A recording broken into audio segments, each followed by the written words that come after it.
All right. We got some spunk in this Sunday crowd. That's good. Now to our next residency. And their last night of the residency, I do believe. Last night. Rocking the Robot Princess shirt. Please put your hands together, Mr. JJ Hayes and Mike Campbell. Yeah. All right. Tonight is audience submission night. So I have here submissions from you, various members of the audience that we have not read. You don't know what's in them. Suggested readings, if you will. I'd like to point out that the views expressed herein are not necessarily those of your reader. I got this one on my head. Although I love the person, whoever it is, who submitted it.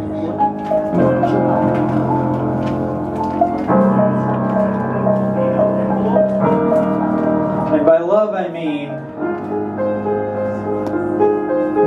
that in a moment when I'm not thinking about the actual pain of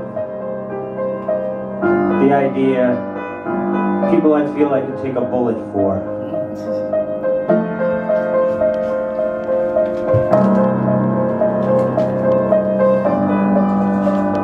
These two submissions, I believe, are from Bernard King. Yeah! Euphoria. Euphoria comes when you're pressed against the one you cotton to in a screw, toggle, beater, revolving, hydraulic, portable, double-acting, windlass, rack and pinion, repressing, or rolling pressure press. Is the art of staining your woven fabrics with the various figures and colors of love. It is at the root of the plant from which is extracted a valuable parturient and emmenagogue in the form of fluid extract. Euphoria is being engaged in spinning cotton with someone special, is having the fiber torn from your seed, your hull rasped off, is the laying together of two or more yarns of equal quality and twisting them. Euphoria is cotton, not groomed to curb its rampant luxuriance, but is love, unpruned.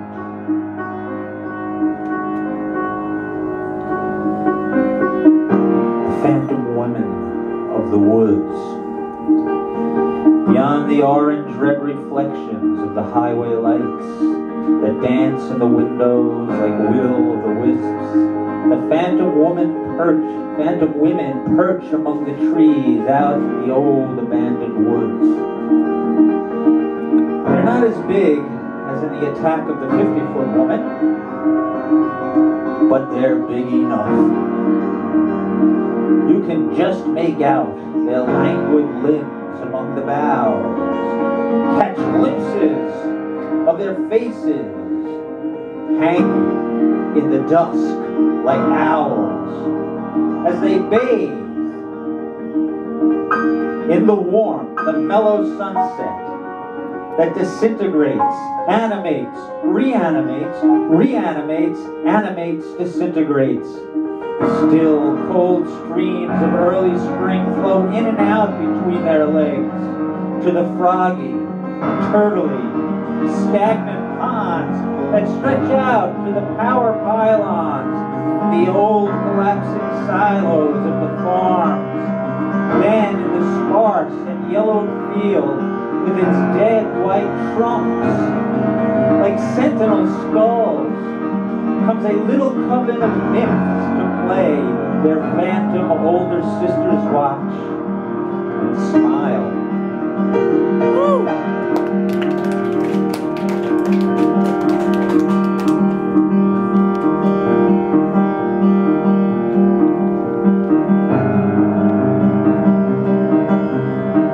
Submission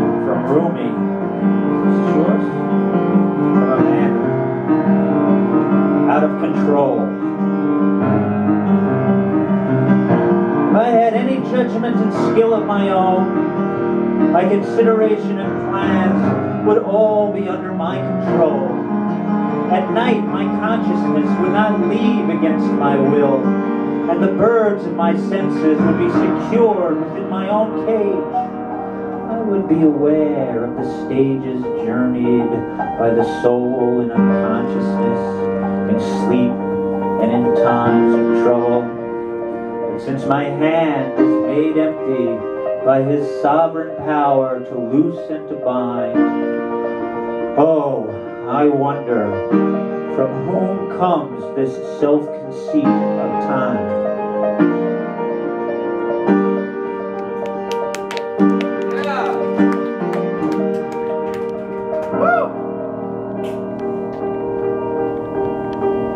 This one's from Kathleen and yet another medium.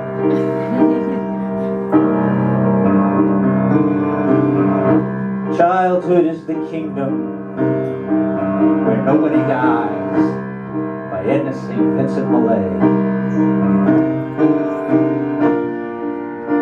Childhood is not from birth to a certain age, and at a certain age the child is grown and puts away childish things. Childhood is the kingdom where nobody dies. Nobody that matters, that is. Distant relatives, of course, die, whom one never has seen, or has seen for an hour. And they gave one candy in a pink and green striped bag, or a jackknife, and went away, and cannot really be said to have lived at all. And cats die. They lie on the floor and lash their tails, and their reticent fur is suddenly all in motion, with fleas that one never knew were there, polished and brown, and knowing all there is to know, trekking off into the living world. You fetch a shoebox, but it's much too small because she won't curl up now. So you find a bigger box and bury her in the yard and weep. But you do not wake up a month from then, 2 months, a year from then, 2 years in the middle of the night and weep with your knuckles in your mouth and say, "Oh God, oh God." Childhood is the kingdom where nobody dies that matters. Mothers and fathers don't die. And if you have said, "For heaven's sake, must you always be kissing a person?" Or, "I do wish to gracious you'd stop tapping on the window with your thimble," tomorrow, or even the day after tomorrow, if you're busy having fun, there's plenty of time to say, "I'm sorry, mother." To be grown up is to sit at the table with people who have died, who neither listen nor speak, who do not drink their tea, though they always said tea was such a comfort. Run down into the cellar and bring up the last jar of raspberries. They are not tempted. Flatter them. Ask them what it was they said exactly that time to the bishop, or to the overseer, or to Mrs. Mason. They are not taken in. Shout at them. Get red in the face. Rise. Drag them up out of their chairs by their stiff shoulders and shake them and yell at them. They are not startled. They are not even embarrassed. They slide back into their chairs. Your tea is cold now. Your drink, you drink it standing up and leave the house.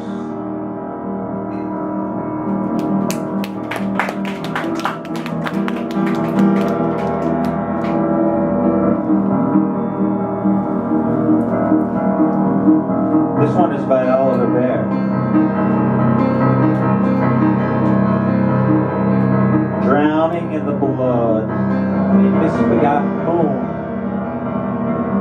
an abortion of light that stretches ahead of me through a graveyard of trees, elms under which we danced desirously and deliriously, each step marking of days without end. That journey marching beyond the horizon, the nights beckoning, calling us to explore more forbidden realms, strange interludes of grasping and sighing met with promises, words fed more by carnality and practicality vanishing from the personal equation as warning becomes election, brightening Darth's more stately mansion. Rooms in which we spend our gold, and now and then I ask when we can leave. Autumn shroud decorates the path we walk. When you run ahead, your hair slicing the tarnished silver beams, leading me on. Pale reflections hold me fast with memory tendrils. I watch you disappear into the grove, no longer the servant of loss.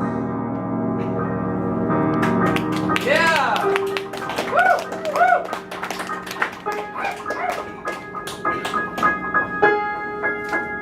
Sealed envelope from Jesse Scott.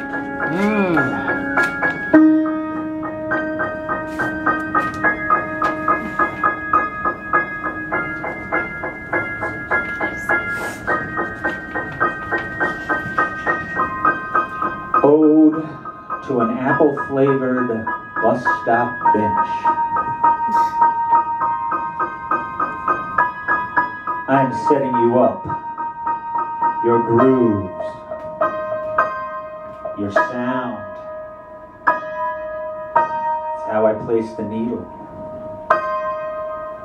It's how I make you spin. You're a vinyl record, but you're also an apple-flavored bus stop bench. I am writing you in. I am writing you in too. My story. You are my story. But you're also an apple-flavored bus stop bench. But your sound, brave, dark, looming. You are the song. But you're also an apple-flavored bus stop bench.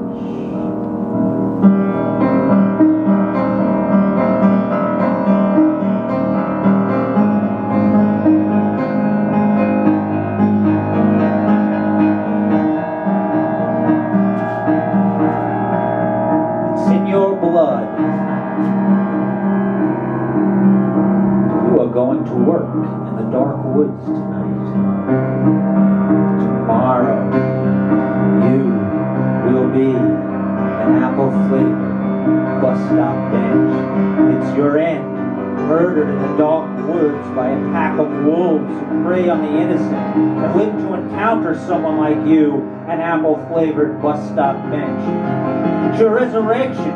You will come back to life from the grave, even more than before. You might even become an apple-flavored bus stop bench. It's your best friend. Avoid her. She's the enemy. She's not an apple-flavored bus stop bench. It's your record collection. Keep collecting. It doesn't matter what they say. They aren't an apple-flavored bus stop bench. It's your voice. Ruin it. Abuse it. Scream at people. Let them know they are not and never will be an apple-flavored bus stop bench. Keeps me going for a long time as I sit waiting for the bus to the other side of town on an apple-flavored bus stop bench.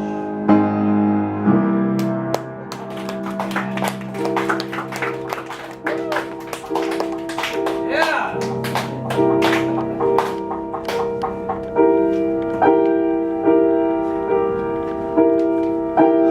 Envelope from Jen Kaplan. Woo! Who knows what it might contain?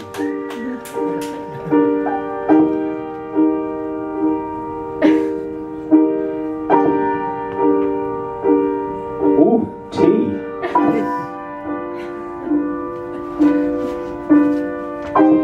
Thank you, Jen.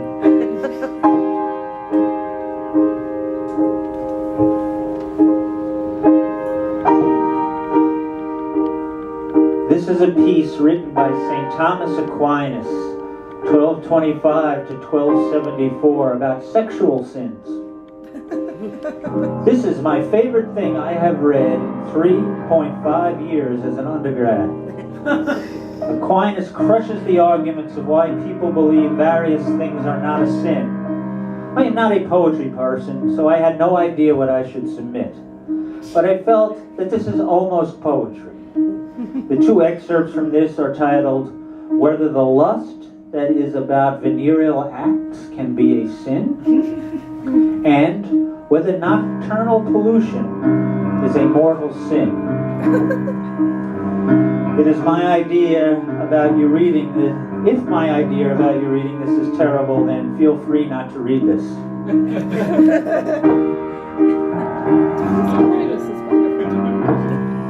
It's night, I will emit.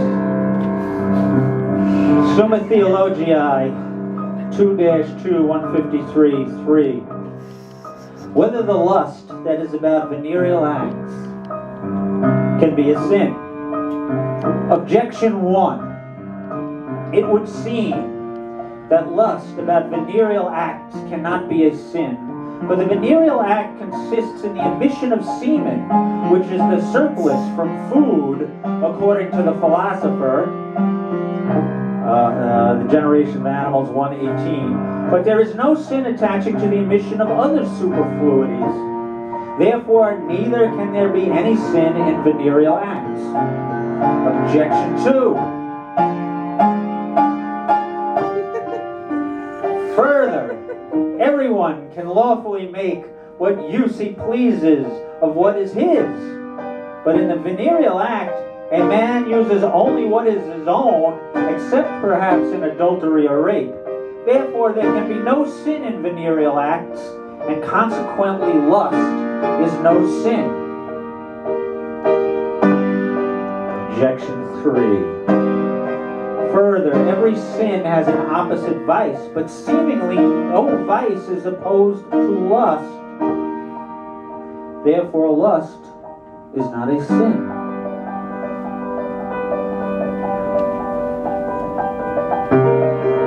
On the contrary, the cause is more powerful than its effect. Now, wine is forbidden on account of lust.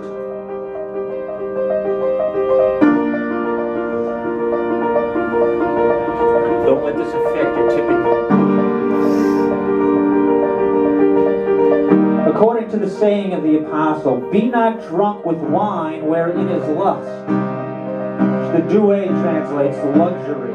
Therefore lust is forbidden. Further, it is numbered among the works of the flesh, Galatians 5:19. The Douay translation, luxury.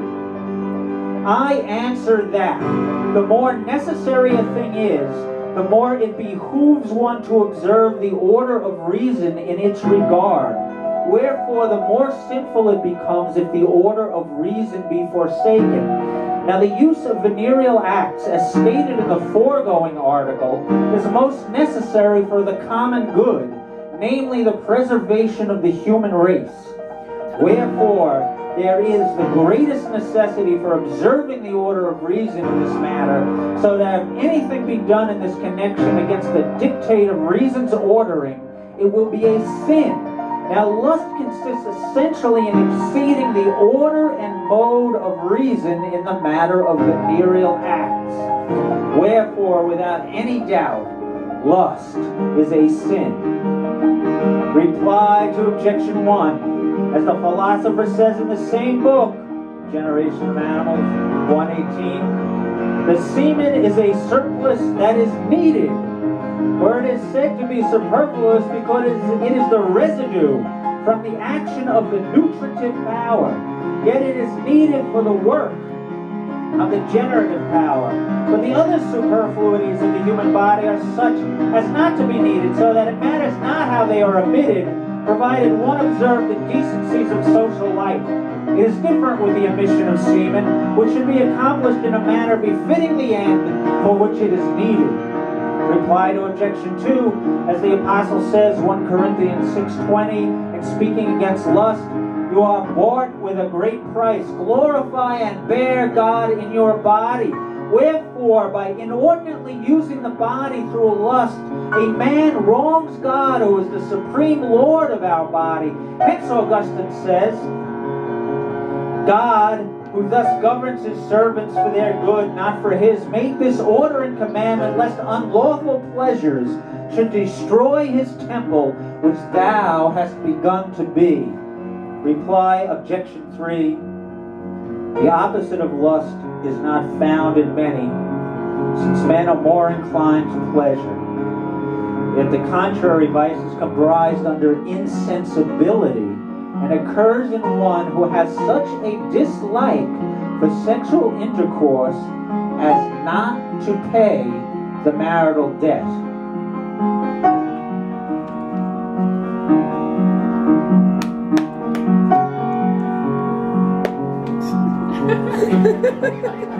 Yeah. Feel free to move on. Whoops. What? Feel free to move on. The reason I'm moving on is this last one about nocturnal emission, I've already read. It haunted me for a long time as a young Catholic teenager. But we may return to it. So that's something to me. You guys have been listening to JJ Hayes and Mike Campbell. Yeah. He's gonna do like 2 or 3 more pieces from people who are possibly in the room, people who are possibly not in the room. In the meantime, I'm gonna come around the Madeline tip jar. That's all the ask get paid here at Sidewalk. There's a $5 suggested donation, but you can give whatever you want. So please get some money ready. Put your hands together one more time for JJ Hayes and Mike Campbell. From Mike Shoyket. Yeah. Woo! Do the accent. No. Black metal voice. No. Oh, the historic fart. I can't do it like that. The historic fart. 1001 Nights. They recount that in the city of Kokabin in Yemen, there was a man named Abu Hassan of the Fadli tribe who left the Bedouin life and became a townsman and the wealthiest of merchants. His wife died while both were young, and his friends pressed him to marry again. Weary of their pressure, Abu Hassan entered into negotiations with the old women who procure matches and married a woman as beautiful as the moon shining over the sea. To the wedding banquet, he invited kith and kin, ulema and fakirs, friends and foes, and all of his acquaintances. The whole house was thrown open to feasting. There were 5 different colors of rice and sherbets of as many more. Kid goats stuffed with walnuts, almonds, and pistachios, and a young camel roasted whole. So they ate and drank and made merry. The bride was displayed in her 7 dresses and 1 more to the women who could not take their eyes off her. At last, the bridegroom was summoned to the chamber where she sat enthroned. He rose slowly and with dignity from his divan. But in so doing, for he was overfull of meat and drink, he let fly a great and terrible fart. And fear for their lives, all the guests immediately turned to their neighbors and talked aloud, pretending to have heard nothing. Mortified, Abu Hassan turned away from the bridal chamber, and as if to answer a call of nature, he went down to the courtyard, saddled his mare, and rode off, weeping bitterly through the night. In time, he reached Lahej, where he found a ship ready to sail for India. So he boarded, arriving ultimately at Calicut on the Malabar coast. Here, he met with many Arabs, especially from Hadramaut, who recommended him to the king. This king, who was a Kafir, trusted him and advanced him to the captaincy of his bodyguard. He remained there 10 years in peace and happiness, but finally was overcome with homesickness. His longing to behold his native land was like that of a lover pining for his beloved, and it nearly cost him his life. Finally, he sneaked away without taking leave and made his way to Makalla in Hadramaut. Here, he donned the rags of a dervish, keeping his name and circumstances a secret. He set forth on foot for Kaukaban. He endured 1,000 hardships of hunger, thirst, and fatigue, and braved 1,000 dangers from lions, snakes, and ghouls. Drawing near to his old home, he looked down upon it from the hills with brimming eyes and said to himself, "They might recognize me, so I will wander about the outskirts and listen to what people are saying. May Allah grant that they do not remember what happened."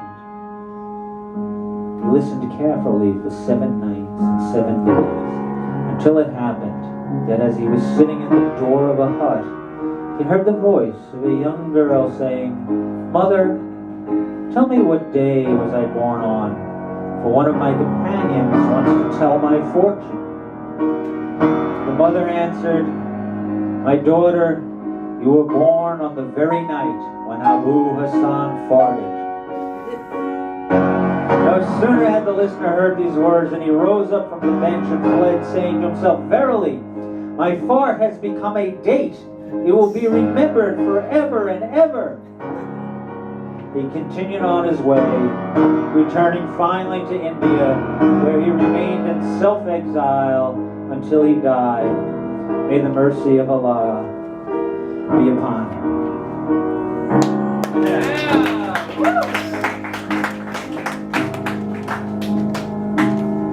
Debbie Dalton has contributed.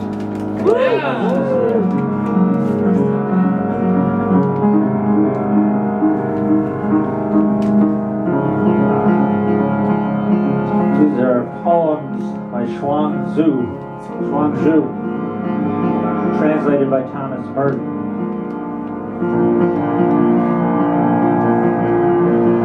The Useless Tree. Hui Chu said to Xuan, "I have a big tree, the kind they call a stink tree.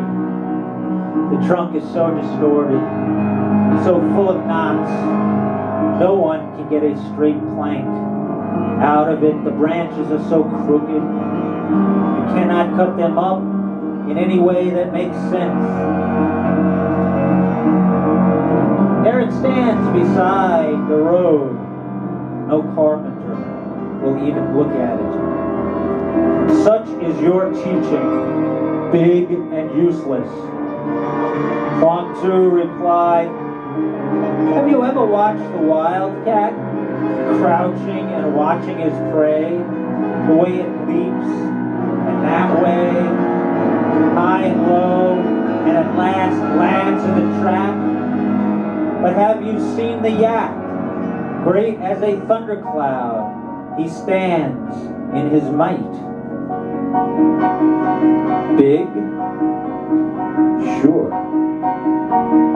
He can't catch mice. So for your big tree, no use, and plant it in the wasteland, in emptiness. quietly around. Rest under its shadow. No axe or bill prepares its end. No one will ever cut it down. Useless? You should worry.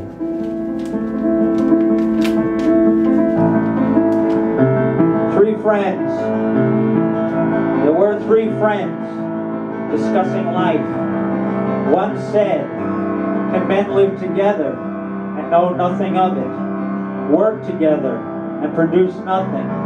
Can they fly around in space and forget to exist, world without end?" The three friends looked at each other and burst out laughing. They had no explanation. Thus, they were better friends than before. Then one friend died. Confucius sent a disciple to help the other two chant his obsequies. The disciple found that one friend had composed a song while the other played a lute. They sang, "Hey Sung-Hoo, where'd you go? Hey Sung-Hoo, where'd you go? You have gone where you really were, and we are here, damn it, we are here." Then the disciple of Confucius burst in on them and exclaimed, "May I inquire where you found this in the rubrics for obsequies? This frivolous consoling, caroling in the presence of the departed?" The two friends looked at each other and laughed. "Poor fellow," they said, "he doesn't know the new liturgy."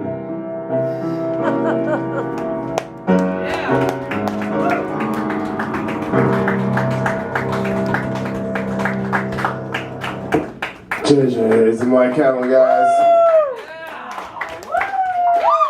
Bringing literature to life.